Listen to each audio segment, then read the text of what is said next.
All right, so we're gonna go ahead and start the meeting. So, right there. These are all on, right? Yeah. Yes, all of ours are on. Okay, all of ours are. Okay. This is a regular meeting of the governing body of the city Devine. It's the 17th day of January, 2023. It's 6:03 p.m. We're here at the George S. Woods Community Center. All council members are present except for Flipper, who was in Laredo today. So, if you'd stand with me for the invocation and then the pledge of allegiance. So, will you pray with me? Lord, thank you for this day that you've given us, and as always, thank you for letting us be able to meet here together in this country and in this state to be able to do the will of the people of this town and to represent them through free and fair elections, and to always, or help us to always remember that we are doing the will of the people who elected us and of our districts and of our town, and help us to represent that faithfully and fully. In Jesus' name, amen. David. Well, please join me in the pledge.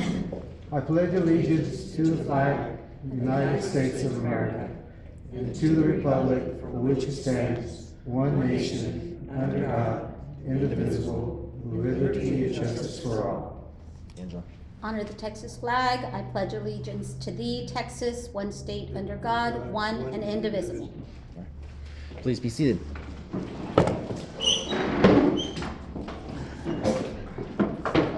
You're on here, so you'll Yeah, I do. you'll have to get up to the podium. Sure, absolutely. And you've got 5 minutes.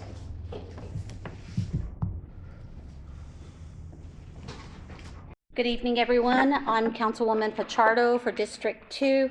I wanted to come up and speak to some issues. I've been receiving complaints on our roadway clearance. There's quite an extensive amount of sand that still hasn't been cleared out, and also debris. I think that I wanted to bring this up to the attention of admin and council, so that way we can get on top of making sure that our roadways, definitely because of the danger it poses, people are sliding on that sand, and so it causes a hazard, particularly when they're coming up to the light or to the stop sign to brake. And it has, every time it rains, anytime there's an issue or a flow, we do have quite an extensive amount that comes up from Mendoza Lane all the way to 173. And so hopefully we can get that cleared. We do have a lot of grassy area also that has not been mowed. There's a couple of housekeeping things that need to be taken care of, and I'm not sure if it's happening in the other districts, but I do know it's happening in District 2. Trash also, we're having issues with that. I do have several people that have come up to me verbally. Apparently there's no document that the citizens can go to the city to submit a complaint. And I have asked for one, so that way we not only will it help us with record keeping, but it will also provide us information as to whether those jobs have been completed and done and signed off. And I think it's necessary. I don't know the longevity as to why or how long we haven't had one, but I think that's an issue, so that way our public and residents or anyone who has a concern can come up and file one. Now, I will be addressing that later in the meeting. And also the closures of the city. I know that we are understaffed, but when our business owners or anyone needs to file or provide or obtain a permit, they're not capable of doing that. And so not only is that diminishing our possibility of revenue, but also people will go into other cities. And so that is a concern, in that if they're not able to go into the city and the doors are locked, and hopefully we can get a count as to how many days our doors have been locked. That way we have a clear understanding. Right now I'm just bringing this up as an issue that has been brought to me by residents. And so I hope that we can clear that and rectify that as soon as possible as well. All right, any questions? I don't know. Yes, sir. There's no questions on this. This is just a comment period. Okay. In fact, since it falls into the same discussion that you were supposed to be bringing up later, I'm going to have a sidebar with Tom here in a little bit to figure out if that already counts as the other one. But I will worry about that in a little bit once we get to that item. Thank you, Josh.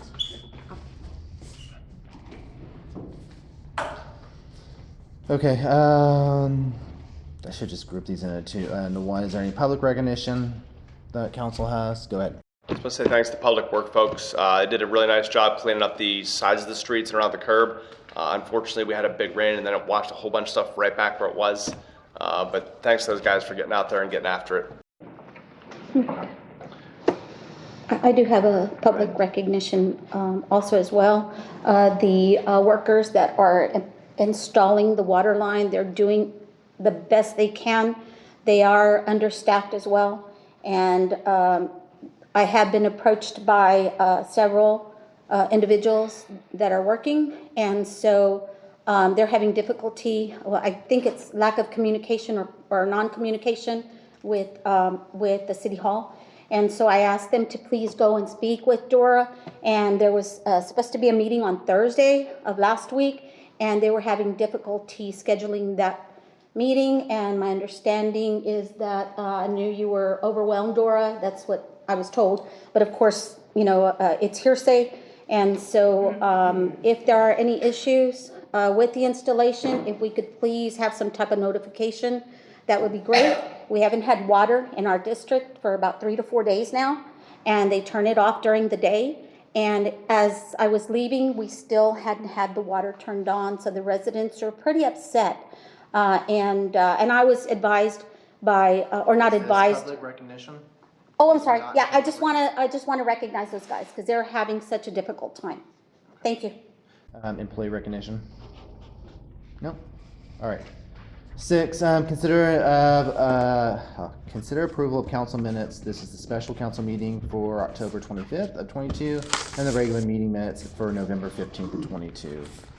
Was there anything that anyone caught on those minutes that needs to be modified before we approve them? I had 2 that I found, and now I'm looking to see. I put it in my thing here. 15 November, just my name was misspelled for all of it. Which one? 15 November. Do you need help? Mine's not on there. There were 2 things. I don't remember them now. If you can show me where it is, I can help you maybe. Huh? Do you want to show me where it is? Maybe I can help you. It should be in here, like a separate line, Oh, and okay. it's not. So I don't know where it's at now. Well, it's on the server. I don't know how to pull more from the server. Let me see real quick. If you want a hard copy, I have a hard copy right here you can look at real quick. No, it was like page 12-ish. Okay. Yeah, let me see it. Oh, here. It said it was its own. What page on, did she miss? All of November 15th. All November 15th? Yep. That was the meeting I was absent.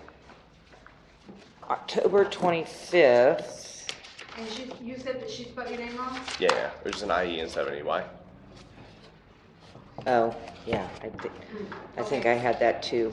We'll have that. See, it's not there, is it? Yeah, I don't know how to pull more off I the server. don't know either. So let's go to page 12. We'll have those corrected.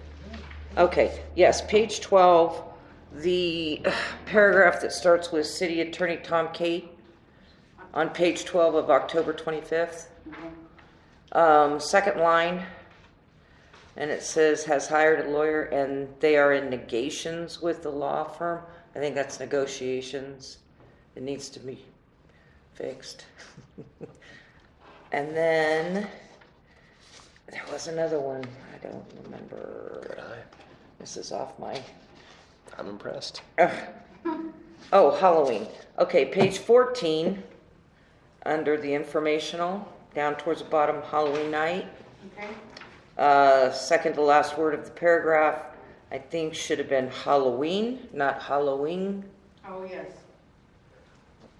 Like we're gonna go hollow a tree, You guys. should be a newspaper editor. And on page 12, Debbie, where about again? I'm sorry, I was trying to. The one that starts with, top half the sheet where it says, City Attorney Tom Kate told council that the owner is a corporation, Okay, got it. and that should be negotiations, not negotiate, Got it. negate. There was something on the November one too, but I truly can't, it's not even coming, even looking at it, I won't be able to remember. I don't need this back. It could have very well been your name was one of them. Any If I figure it out, I'll let you know. Okay. any other corrections? Well, when I get home and I can see my paper. If not, make a motion or entertain a motion to approve the minutes with the corrections. I still move on that, Mayor. We have a motion. I'll second it. I have a second. All in favor? Aye. I'm gonna abstain. Anyone against? Motion passes. All right.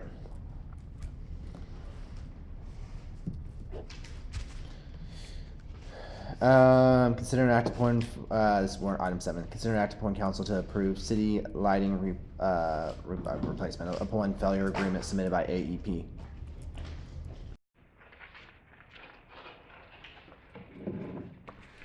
Good evening. My name is Jimmy Ernest. I'm the External Affairs Manager for this area. I'm sure you remember Rita Parrish. I replaced Rita. She retired in April, and I am now in that position. I cover what they refer to as the Upper Laredo District, so Eagle Pass, Del Rio, Crystal City, all the way over to Lido, everything in between. That's what I work on. So I'm here tonight to talk to you about the replace upon failure LED document. It's a pretty straightforward, simple document. What it does is allows the city to put in writing that they are okay with us replacing any existing lights that fail with an LED light. And that's really all the document is. You should all have a copy of it as well as my business card. So that's what the document is basically stating. Now, Dora brought up an issue where, if I understand correctly, you would like to streamline the different types of lights you have and have one common light type. In this case, for this city, the predominant light is a 250 HPS. So we would be replacing any of the 250 HPS and any other, whether it be a 150 or a 400, with a 250 equivalent LED. And you can see that one on the chart. That should be a, yeah, the Cobra. There you go. It should be a 122 is what it would be in an LED format. And you can see the cost there, the fixture charge per month. And then we have a rough estimate of how much that would cost you per light per month. But again, that number is based on how much your retail provider contract is, how much they charge you per kilowatt hour. We just basically tell them, here's the flat rate for the light, here's an estimated amount how much that light uses per month, and then whatever they charge you per kilowatt hour, that's how the bill is calculated. So I was asked to come here tonight to present this information to you in person and to take any questions that you may have on this. I will say this is something that needs to be seriously looked at because HPS lighting is on its way out. We have two manufacturers that we purchase lights from. One has already stopped making HPS lights. The other one doesn't make it on a regular schedule. So the HPS is the orange looking light. So eventually we will be going to LEDs. There's no more mercury vapor. There's no more metal halide, which were white. There's slowly dwindling supplies of HPS. What this allows is if the light failed, and what I mean by failed is not the photocell, not the bulb, but the actual fixture itself fails, you get a new LED for free. That's basically what it is. And this is just putting in there that you're okay with that. And all it is you sign the document and submit it. At the bottom it says to unmetered.com, which is the department that keeps track of all the lighting. And then that way we know we have on record that you're okay with replacing an existing failed light with an LED equivalent. But if you want to be specific and go with 250 HPS equivalent only, let me know. And on your particular document, which you have there, City of Devine, we can make that note that all lights that fail replace with the 250 watt HPS equivalent, which again would be the 122 watt. Jimmy, I have a question real quick. I know here it also points out it's 137.86 if we just choose to do the lights without them failing at all.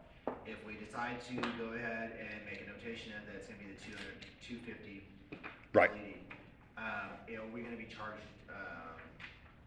charge on that, cause I know that's not everything No, that's here at the moment. it's going to be the charge for that particular light only. Yeah. It'd be the charge for the light, and that's what you can see there on there. You can see the Right. extra charges on the one column. What we have currently, the traditional street light, and the alternative AEP LED street light. So you can see the fixture charge is a little more expensive, but the actual Usage is less. usage is less per month.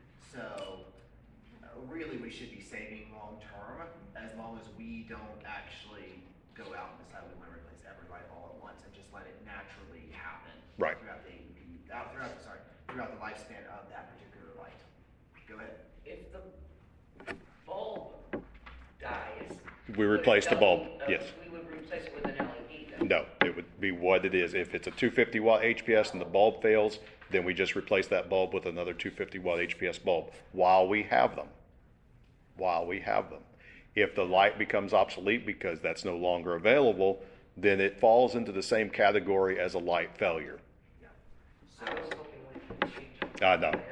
Lower to We reduce can, elevation. it's 137.86 per light. I if we know. Change over.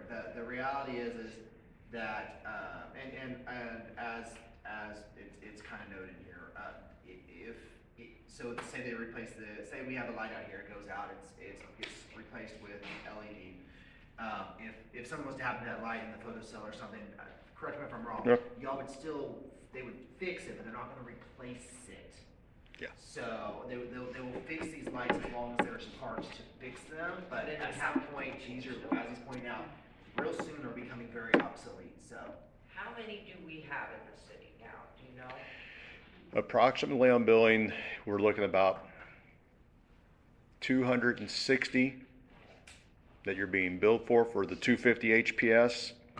You have approximately 10 400 HPS, and I believe it was about 21. how many? 21. 21 on the 150 HPS.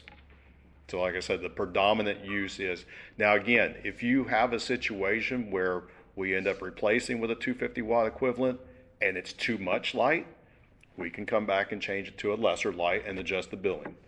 And vice versa. If you want one with more light, if there's a particular location, because again, I'm pulling these up by the city of Devine, so there may be a light that's specific to a building, not just a roadway. And if that is too much or too less light, then just contact us and we can work with you.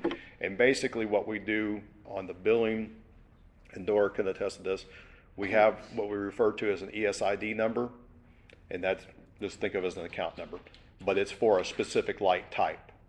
And I like to say buckets. So we have buckets of 250, 400, 150. Each time you remove one or add one, we just take it from the bucket, either remove it completely or move it to a different bucket. So that's really how that works. And so that's what we would do in this case. For example, you have a 150 HPS that fails, but you've stated you want a 250 watt equivalent LED put in place. We would take the 150 out of the bucket, delete it, and just add 250 watt equivalent LED into that bucket. There you go. Jimmy, I have a question. Sure. So on 173 and 132, if there's a certain one for those, right? Yeah. Like 250, right? The 250 is. And residential, what is the standard for residential? Typically residential is 150, but in driving around the town, the majority of the lights that are in this town are at intersections. So you would probably want the 250 Okay. for the intersection. Now, if we have a street light pole that's in front of a house, not an intersection, just directly across the street, that's where you gotta be cautious, because sometimes a 250 may be too much, Yeah. and then the customer may say, hey, I'm seeing light in my house when it's night, so. Yeah, that's what I was saying, Yes. like in the residential, Yes. that we would want the 150 and not the 250. Yes, unless it's at an intersection, the 250 may Right, be exactly. beneficial, Right. yeah. And I think that would, go ahead. So, just a question, do you have somebody that may be going around to see if the lights are out, or we have to call you in. Still have to report it. Okay. Yes, that's the best way is anytime that you find one, if you can mark it with some sort of ribbon, yellow, pink, red, blue, green, whatever, mark it. And the lights that are built to the city should have a 6-digit vertical number on it. Yeah. Okay? Sometimes they fall off, I'll give you that.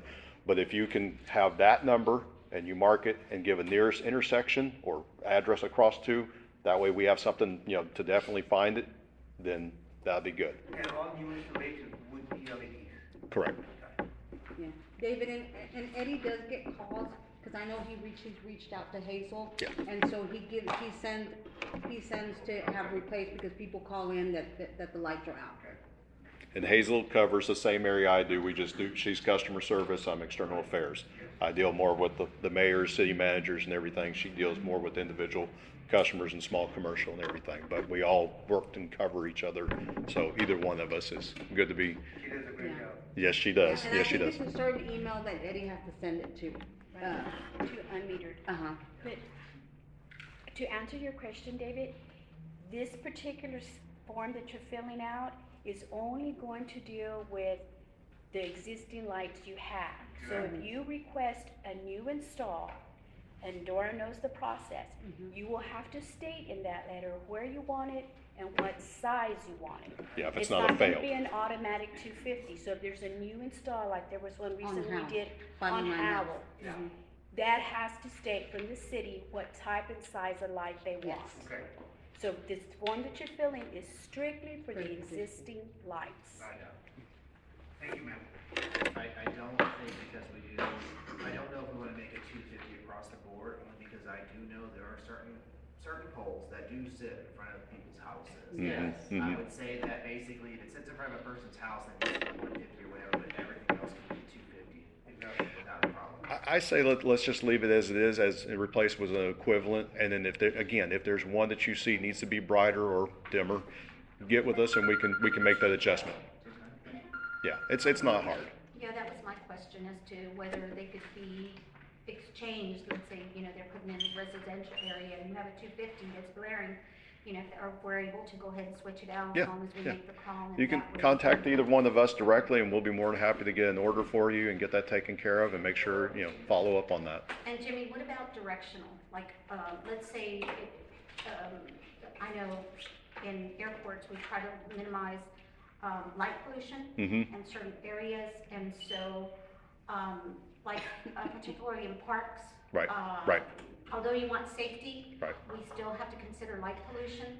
How can we, if there's a situation that comes up, and let's say, the light is like, and there's several areas, particularly during,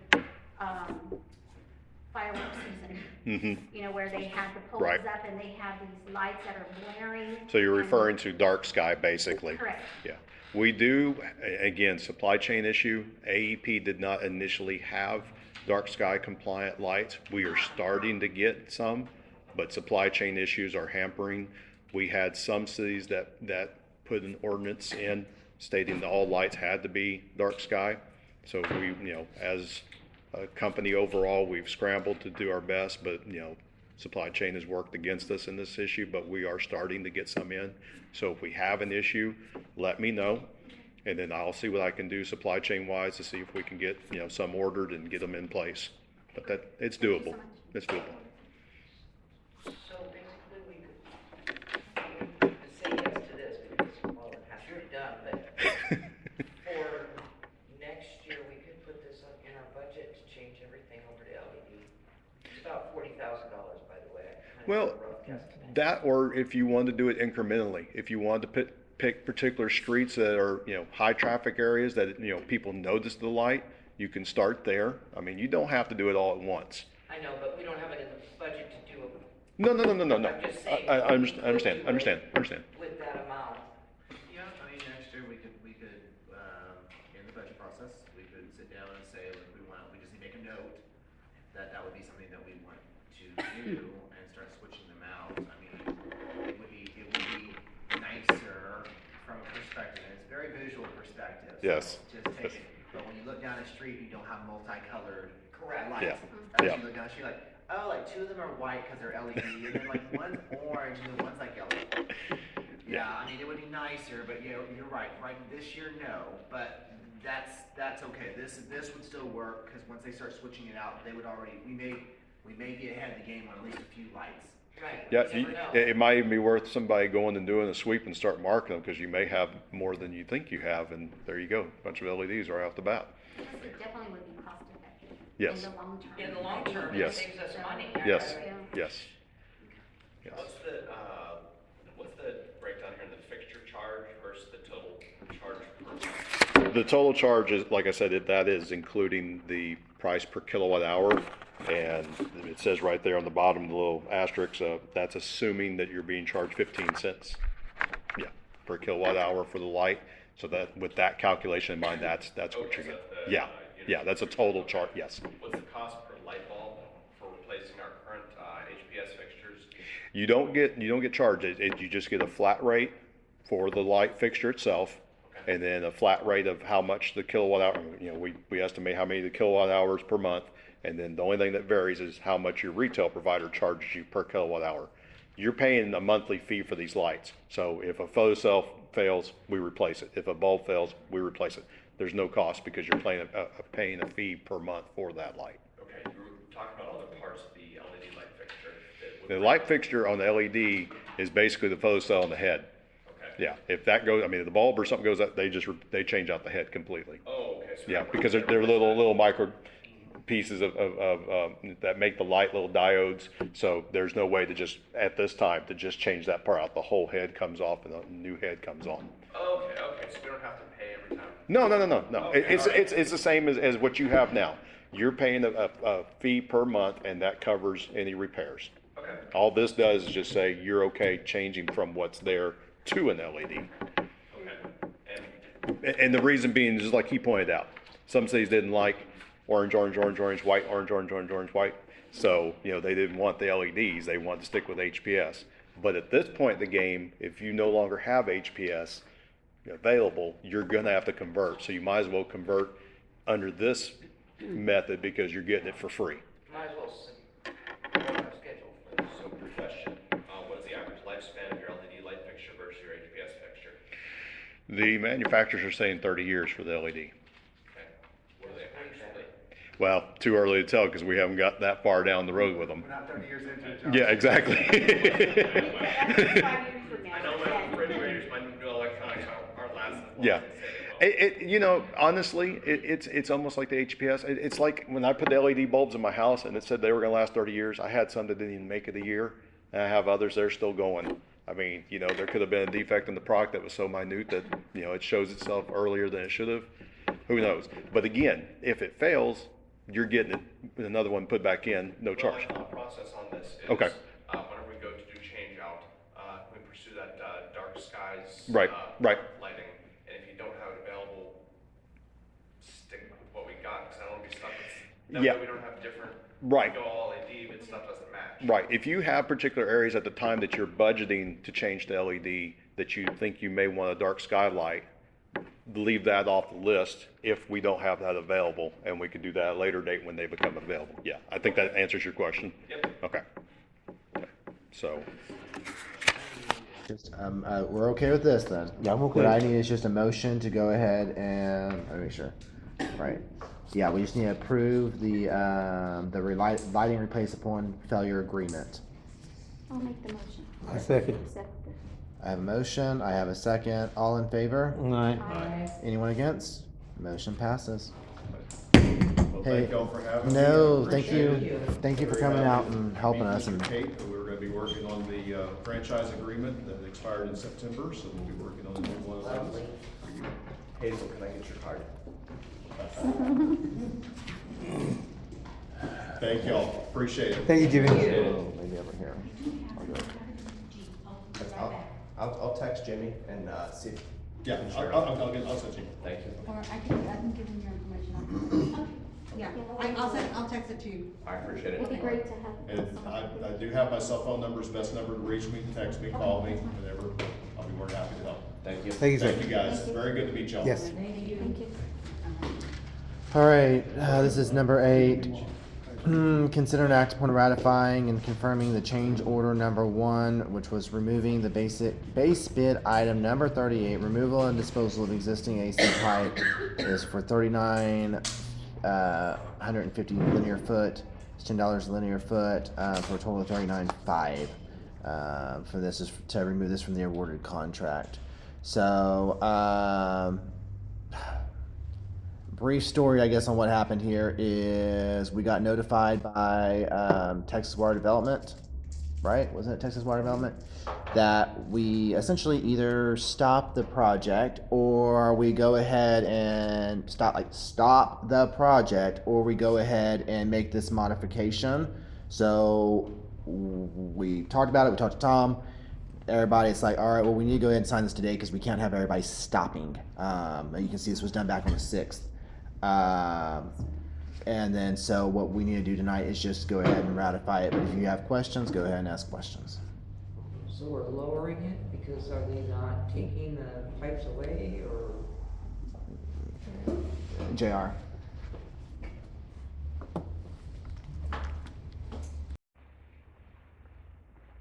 When this project first got started, the whole purpose of this project was to replacement of the asbestos lines.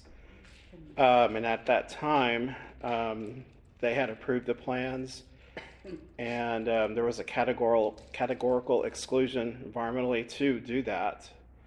But with the turnover of staff at the Texas Water Development Board, they've got new engineers, and they were reviewing the documents, and they saw that one of our bid items was for removal of the asbestos lines, and they said that we could not do that, and they wanted to backtrack back to the phase 1, part 1, to see if we had done anything, and luckily no asbestos lines were removed, so we don't have to worry about that, and nothing has been done on this phase yet. So in order to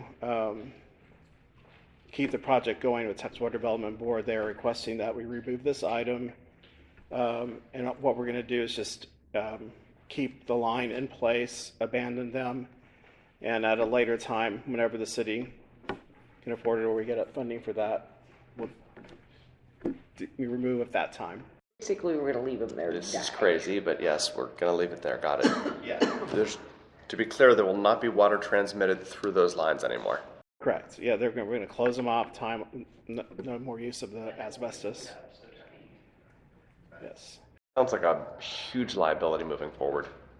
What, to leave the lines there? Well, my No, concern you would just be the don't runoff. disturb them. If the pipes are empty and they're not capped, then every time it rains,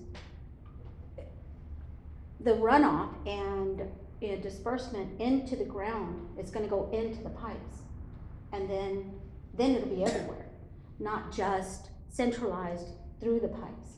And so, will the caps need to be taken care of so that way we don't have the contamination, because asbestos is highly hazardous. And so is there a way that we can cap those lines so that way it doesn't hurt our residents? Yes, that is possible to do that for the contractor to cap the lines. We are totally disconnecting the asbestos from the system. So eventually, that's what our goal is, to just eliminate all the asbestos lines in the city. But as we go, we will do that. I know that in the TechStart right-of-ways, they're requiring us to fill the lines with concrete. But other than that, we're just capping. So what, okay, like Angela says, capping off the pipe, so the water won't go through the inside. How about the outer side of the pipe? What's the difference?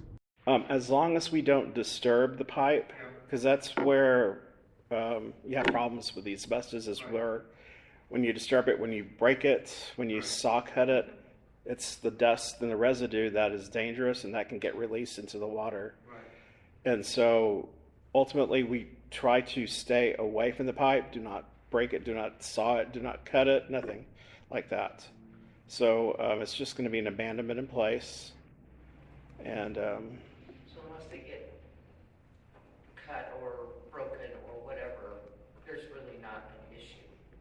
Right. Unless there is always the possibility of, if we really need to remove an AC line, we'd always come back to you and say, yeah, this is what happened, this is what we need to do, and leave it up to you if you want to proceed with, that would be a city payment, because Texas Water Development Board does not want to pay for that. I was going to say, regardless, and what we're dealing with here is that the Texas Water Development Board and what we have as far as a loan right now will not pay for the removal. And it would happen to be on the plan, and that's why we had to remove it. So, or stop the project, which was the other option. Okay. Now, Jared, do we have to worry about once they're disconnected, the lines, the movement? Because they won't be attached, and so anytime there's any kind of runoff or rain or disbursement, do we have to worry about the movement if they're not capped? And we're doing the abandonment, so that way we can keep them in place the safest way possible, so that way it doesn't get into the ground. Because once it's wet and then it's moved and then it dries again, and if someone digs into wherever the location the runoff has dried, that's going to create a problem. It's be in contact with the dried asbestos. And so I'm wondering, how can we prevent that for long-term and longevity? Now the only thing we can do, since we are leaving the lines, is to, when we do our trench, we always have a backfill material, and we always put that in there to make sure it's compacted around the pipe to where you're not going to have any movement. And that's all we can really do until, We can compaction it. yeah. Okay. My only concern here, how are we documenting exactly how many feet from the center of the street, how many feet down, so whenever folks have to dig later, they're not hitting that with a backhoe and busting asbestos up and exposing folks that are down there then hand digging with a shovel to asbestos fibers. The good thing that I'm really happy about with this contractor, Chromex, is that they take really good records. One of the concerns we've had on this project has been the location of utilities. The existing maps that we have, the survey work that we've done, a lot of times don't reveal what's underneath the ground until you actually start digging. And then all of a sudden, oh, there's a line there, or there's an AT&T line, or whatever we find. And it never, a lot of times it just never matches up with maps.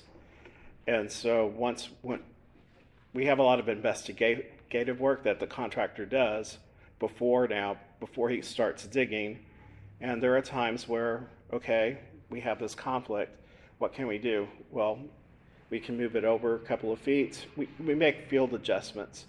And when we do that, they also make really good red lines. And I think that's one of the things will be very beneficial for the city, is to get these red lines and incorporate them into the city map. So that way in the future, we'll know exactly where everything is. Yes.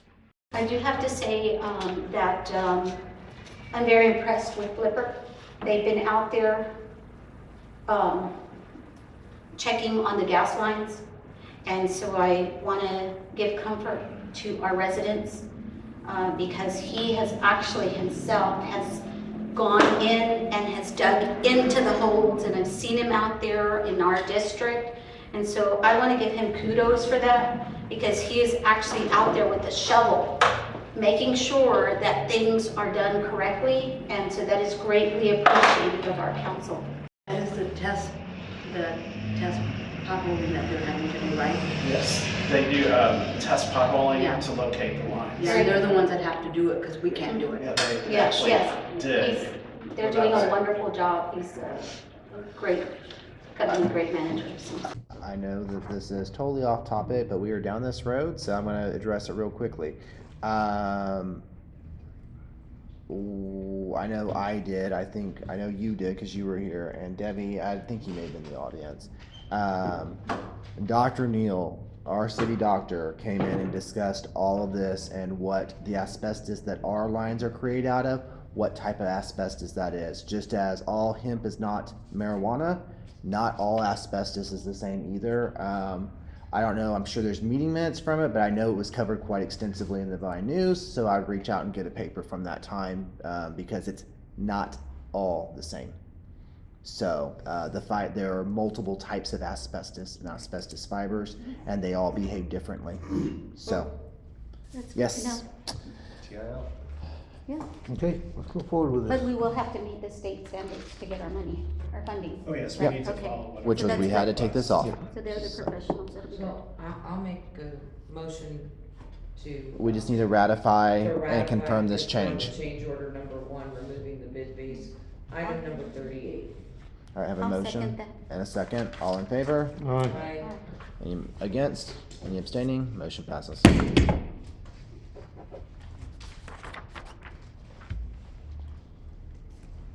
All right, here's, this is going to be, consider an act upon the sale of the, oh no, wrong one.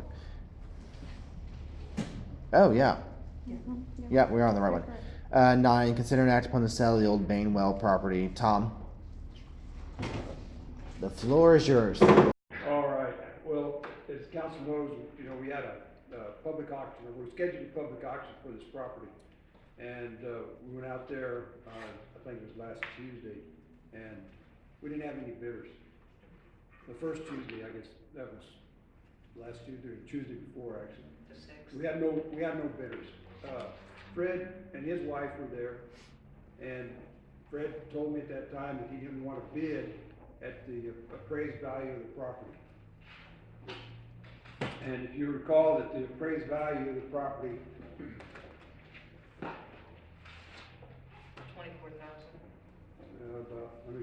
let me tell you exactly what it is, so we 24,000, yeah.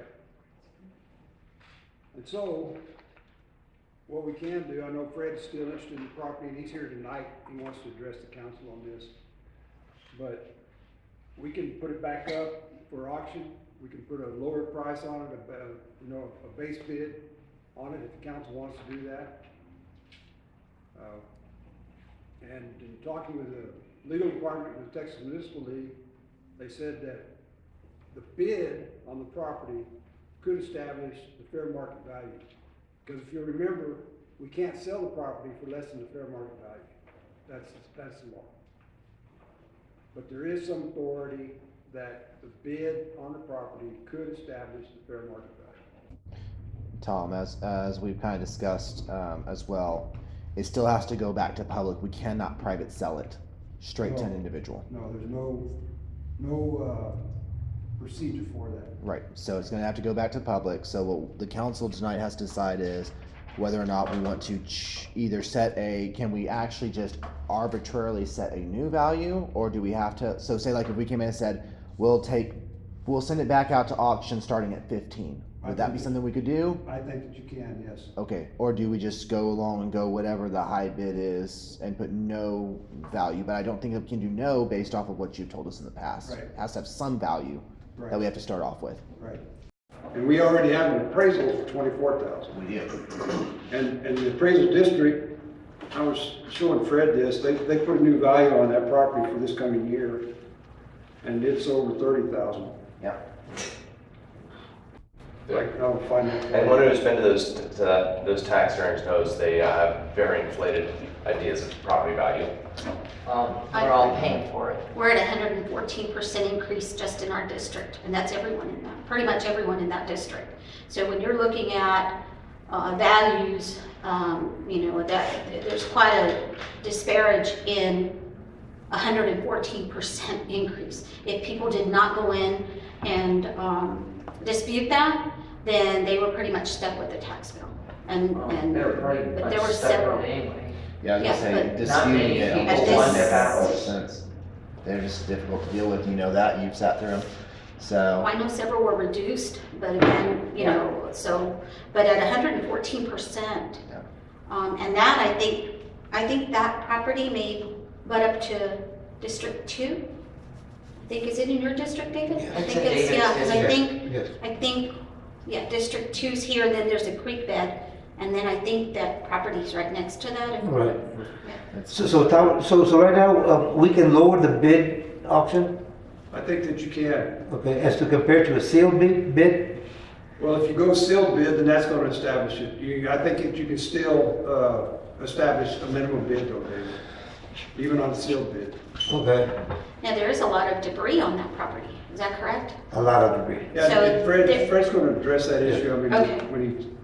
when he is asked to come forward, Mayor, so. So that's where we're I have a at. question. Go ahead.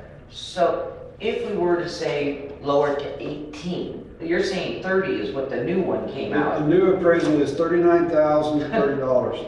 That the appraisal we had gotten before was at 24. Yes, ma'am. So even if we said, let's just say 18 as the minimum bid,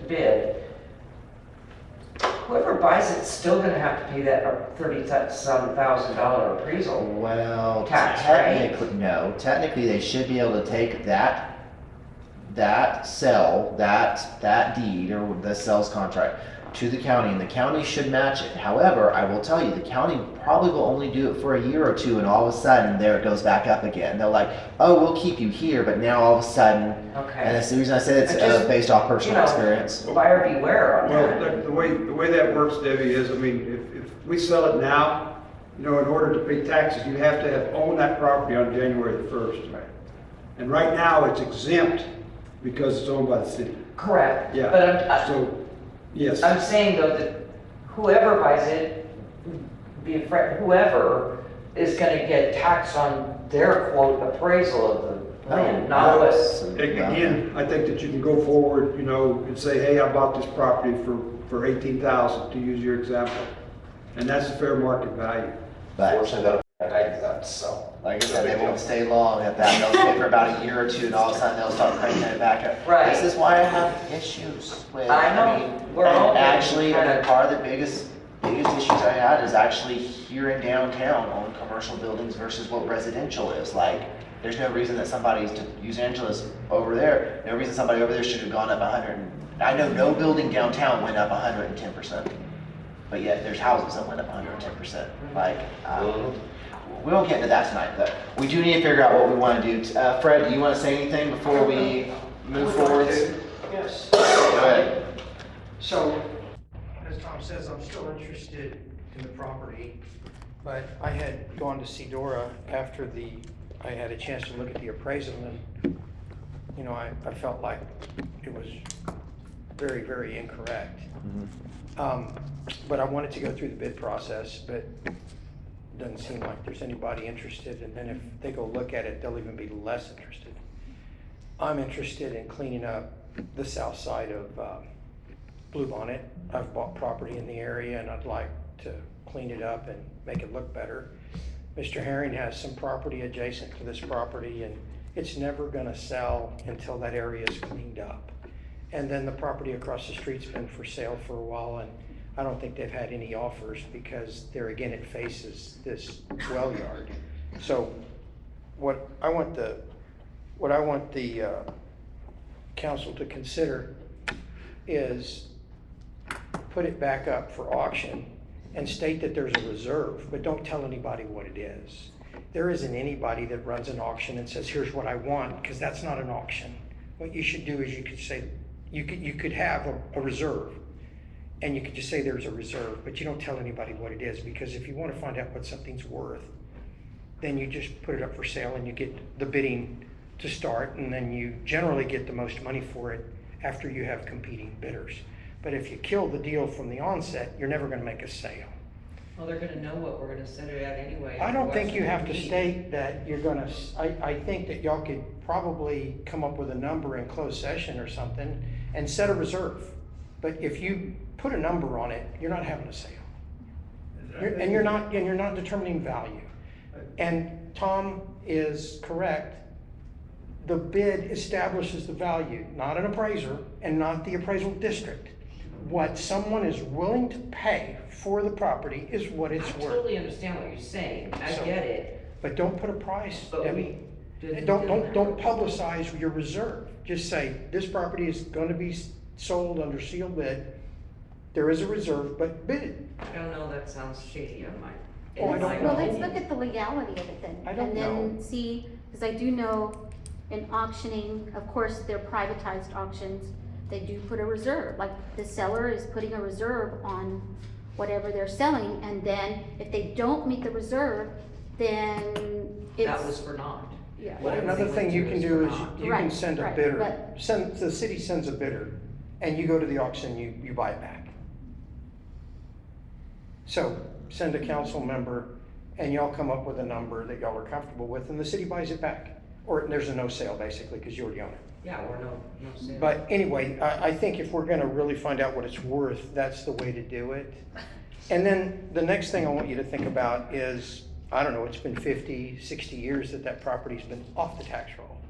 And at 49.3, if it does go to 30, you're gonna immediately see revenue increase. And then if I get it cleaned up and I keep the little piece that I need for what I'm trying to accomplish, and somebody builds a house on the rest of it, then the city automatically starts generating revenue. And I think the city really needs to look at the long term. I mean, the city's not in the business of owning property like that. They don't need to be in the business of owning property like that. It's not important. It's been. Well, it had a purpose at one time. But at this point, if there's a way to put it back on the tax roll, that's the revenue you need, not the sales price. What you need is to get something happening in that district so that there's 3 or 4 new houses because you take the eyesore out. I understand what you're saying. So just think about that. I do have a question there. There is a well on the property, is there not? Yes, Is and it it's been, capped? it's Is been it capped, yeah. Been capped, But yeah. in order for anything, it's Oh. plugged. It needs to be capped. Okay. It's plugged. And it has been plugged the appropriate way. But you still have to remove the top of it. The concrete, the weld bore, all that has to be removed. You have to go down 6 feet. You have to weld a plate over it, and then you backfill. And those are the things that I'm considering when I pay for it. Because I've looked at how many yards of material have to be removed. I've looked at how many chunks of concrete need to be removed to a separate place. So I've kind of analyzed what it's going to cost me to clean it up. So when I How much bid, are you estimating the cost of that? I have 10,000 in my budget to remove the waste, and that's if there's no surprises. And you would take on that liability? I would. Even 'cause the removal of, if there's He's any the one who wanted asbestos this or anything property. like that? That's why we even started So- this. Yeah. So, Yeah, no, I'm willing to do all that, absolutely. And I'd like to do it quickly, but. Yeah. um, Yeah, it's been a couple I months have, now, right? well, Speed it up. yeah, I think Several months. I think we've worked on this for a while, and, but, you know, whatever it takes. But I just want you to know I'm interested, but I think that if we're gonna have a bidding process, we need to, if you wanna set a reserve, or just, don't set a reserve, just send somebody. Y'all come up with a number and send somebody to buy it. Tom, do we have to set the reserve number publicly? We can go into closed session and talk about that, and Fred's right about that. It's Government Code 551.072, the value of real property. Okay. I think it'd be good for everybody in the area. I think it's a great idea. We will, I support it. yeah. Okay, so just let me know what's next, Dora. Let me know what's next, because I'd like to. Well, if I may, Mayor, I think, you know, the council, you still need to decide whether you want to have a public auction. Yeah, or if we you want haven't to even buy. decided the basic if we want to go out for a sale yet. Yeah. So we are way cart before the horse on this. So we need to figure out, is this a property that we're even interested in selling? We do have an appraisal. And I know you can argue, and rightfully so, that appraisals don't necessarily matter, but they do matter. Anybody who's ever worked in the real estate world knows that appraisals do matter to some degree. So the question becomes: is do we hold on to it for 24 grand, or do we just set out there and go, first person who gives us what appraisal is, we take it, or we can go off the county appraisal at 30, or do we actually set a different price of, say, 15 or you said 18, and work with that. But first we need to figure out whether or not this is even something we want to continue to move forwards on as an item. I feel that we want to continue with the sale, and we've done the auction bid, and that didn't go very well. So I think we need to go with the reserve portion. I'm in agreement with that. You've already Would voted that to be send like the a sale. sealed bid, is that Like a what you're sealed talking Right, about? yes. A sealed bid by a certain date? How long do we have to give them for that, Tom? If we You- say tonight we wanna sell it, and we actually come up with a price, but do a sealed bid, We have to have advertising for 3 weeks. 3 weeks. Yes. So February would be the first, February something, I have to look at the Well, calendar. it wouldn't be this week. No. Because we're not gonna meet the publishing deadline. Right, it would be We can next meet, week. we can, meet the publishing deadline next week. So it'll be 4 weeks from today. We need to make a motion to, post the, old Bainwell property for sealed bid at a to be determined amount of money through a closed session. With the reserve. Right, wait, Right. right. With the reserve, okay. Right. You want, you know, you can, I think at the bottom of our notice, we say that we can go into closed session at any time, executive session, if the council wants to do that. And I'm saying that, if you wanna move forward with it tonight, I do want to remind council that every time we post these things and we move forwards with, 3 weeks of newspaper, all that's costing the city money. The appraisal costs city money. Every step that we take on anything we do at this table ends up costing money. So we managed to save 39,000 a second ago, but that's just because the state made us. But other than that, everything else is costing money. Well, unfortunately, it's just progress, it's just process, it's just, it's things that gotta be done, but legally, they gotta be done that way. that's correct. You know, Fred and I, we had this discussion at the courthouse. You know, I told him, Fred, there's no other way that the council can do this besides the way that we're doing it.